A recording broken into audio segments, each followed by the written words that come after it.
तुमच्या आयुष्यात कधी असा क्षण आला आहे का, जेव्हा सगळं काही असूनही मन शांत नसतं? घर आहे, कुटुंब आहे, पैसा आहे, सुखसुविधा आहेत, पण तरीही आत कुठेतरी एक रिकामी जागा असते. एक अशी पोकळी जिला शब्दात सांगता येत नाही. आपण हसतो, लोकांमध्ये मिसळतो, पण एकटं झाल्यावर मनात प्रश्न येतो, हेच का आयुष्य? अगदी हाच प्रश्न हजारो वर्षांपूर्वी एका राजकुमाराच्या मनात निर्माण झाला होता. तो राजकुमार ज्याच्याकडे सगळं काही होतं, पण तरीही त्याच्या मनाला शांती नव्हती. आणि त्या एका प्रश्नाच्या शोधात त्याने सर्व काही सोडलं. राजवाडा, संपत्ती, आपलं कुटुंब आणि संपूर्ण आयुष्य. आणि तो राजकुमार म्हणजे गौतम बुद्ध. आणि आज बुद्ध पौर्णिमेच्या निमित्ताने आपण जाणून घेणार आहोत त्यांचा संपूर्ण प्रवास, त्यांचे उपदेश आणि त्यांच्या विचारांचं आजच्या जीवनातील महत्त्व. इसवी सन पूर्ण 563च्या सुमारास नेपाळमधील लुंबिनी या शांत पवित्र भूमीत एक अद्भुत घटना घडली. एका राजघराण्यात एका बालकाचा जन्म झाला. त्या बालकाचं नाव होतं सिद्धार्थ गौतम.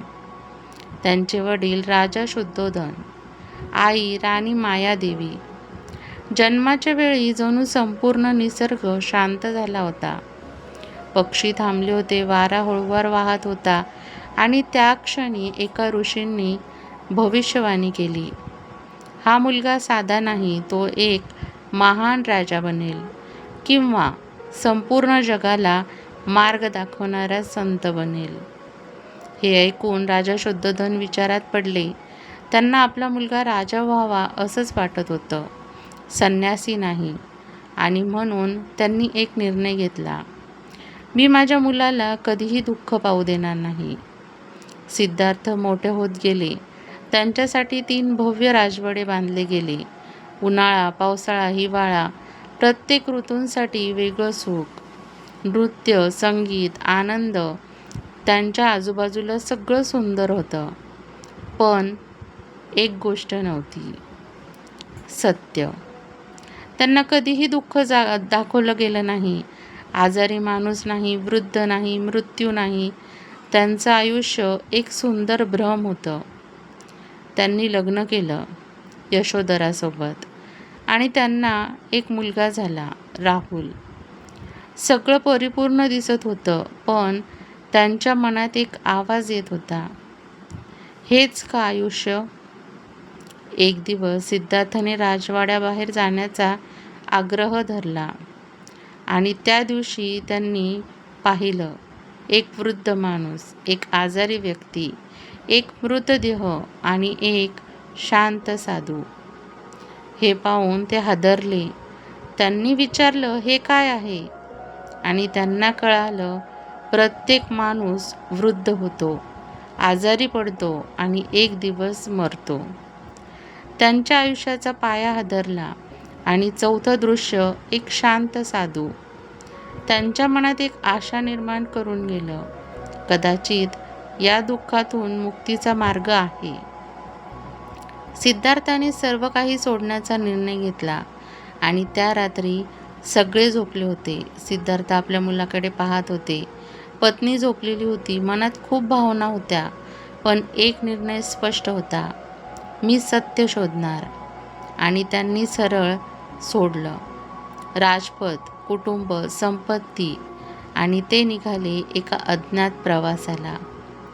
सिद्धार्थ अनेक गुरूंना भेटले, कठोर तपश्चर्या केली, अगदी उपाशी राहिले. त्यांचं शरीर अशक्त झालं, पण सत्य अजूनही सापडलं नव्हतं. आणि एक दिवस त्यांना जाणवलं, अति केलेलं काहीही योग्य नाही. ना खूप सुख, ना खूप कष्ट, मध्यम मार्गच योग्य आहे. बिहारमधील बोधगया येथे एका पिंपळाच्या वृक्षाखाली सिद्धार्थ बसले. त्यांनी ठरवलं, सत्य मिळाल्याशिवाय उठणार नाही.